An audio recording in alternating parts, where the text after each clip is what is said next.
আসসালামু আলাইকুম। আজকে দেখাচ্ছি ডিম দিয়ে ধুন্দুল ভাজি, অসম্ভব মজার। আমরা তেলের মধ্যে পেঁয়াজ কাঁচামরিচ দিয়ে একটু ভেজে নিব, নিয়ে আদা চামচ আদা বাটা, আদা চামচ রসুন বাটা দিয়ে একটু ভেজে নিয়ে এর মধ্যে দিয়ে দিব আলু আর আদা চামচ হলুদ গুঁড়ো, আদা চামচ ধনিয়া গুঁড়ো, আদা চামচ জিরা গুঁড়ো, আদা চামচ লবণ দিয়ে আলুটা একটু ঢেকে কিছুটা সিদ্ধ করে নেব। তারপরে এর মধ্যে দিয়ে দিব কেটে রাখা ধুন্দুল দিয়ে একটু নাড়াচাড়া করে নেব।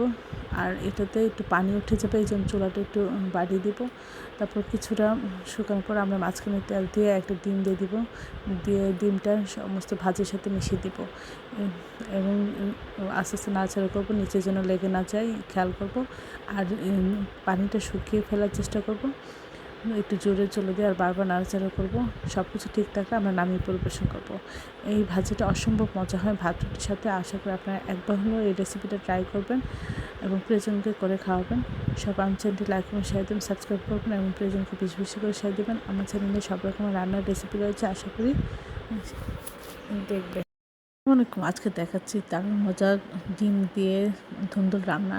আমরা প্রথমে একটা বা দুটো ডিম এভাবে পোস্ট করে ছোটো করে কেটে নেব। তারপর পেঁয়াজ কাঁচামরিচ দিয়ে একটু ভেজে নিয়ে আদা চামচ আদা বাটা, আদা চামচ রসুন বাটা দিয়ে একটু ভেজে নিচ্ছি।